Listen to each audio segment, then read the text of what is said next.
jusqu'à ce que ma grand-mère découvre un rituel de purification impliquant l'eau du cimetière. Marie tourna les pages du livre jusqu'à ce qu'elle trouve une illustration de la fontaine du cimetière, entourée de symboles et de notes en marge. Selon ce rituel, l'eau du cimetière, mélangée à certaines herbes, possède des propriétés curatives. C'est ce qui a sauvé notre village autrefois, et c'est ce que je fais maintenant pour nous protéger. Les villageois échangèrent des regards inquiets mais intrigués. Comment savons-nous que cela fonctionne toujours ? Demanda Étienne. N'oubliez pas de liker, de commenter et de vous abonner à la chaîne pour ne rien rater de nos histoires. Et nous ne pouvons pas le savoir avec certitude, admit Marie. Mais je ne peux pas ignorer les signes. Depuis la mort de Jean, j'ai ressenti une présence, un avertissement. Je ne fais que suivre les traditions de mes ancêtres pour protéger notre communauté. Les paroles de Marie plongèrent le groupe dans une réflexion silencieuse. Jacques, sentant l'inquiétude parmi les villageois, décida de prendre les devants. Nous devons vérifier si les récits de Marie sont vrais, proposa-t-il. Si ce rituel existe vraiment, il doit y avoir des traces dans nos archives.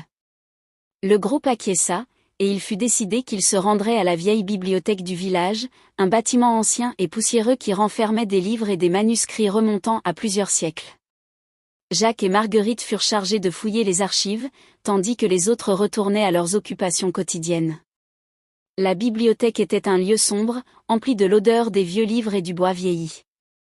Les rayons croulaient sous le poids des volumes, et le silence n'était interrompu que par le froissement des pages et les pas feutrés des deux chercheurs.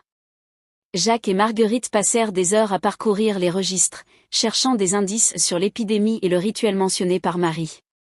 Finalement, dans un vieux journal de bord tenu par un ancien médecin du village, ils trouvèrent une mention de l'épidémie. Les pages décrivaient les souffrances des villageois et les tentatives désespérées pour trouver un remède. Dites-nous en commentaire de quel pays vous nous suivez. Et là, parmi les lignes, ils découvrirent une référence à un « rituel de l'eau sacrée », pratiqué au cimetière sous la direction d'une femme que le médecin appelait « la guérisseuse du village ». Jacques et Marguerite retournèrent au village avec ces nouvelles informations. Lors du conseil de village, ils présentèrent leur découverte. « Il semble que Marie ait dit la vérité », déclara Jacques. « Ce rituel a été pratiqué autrefois pour sauver notre village d'une terrible maladie. » Les murmures s'élevèrent parmi les villageois, certains toujours sceptiques, d'autres commençant à voir Marie sous un nouveau jour. « Si ce rituel est réel, dit le maire, alors nous devons le respecter. Mais nous devons aussi comprendre pourquoi il est nécessaire maintenant. » Marie, qui avait été invitée à assister à la réunion,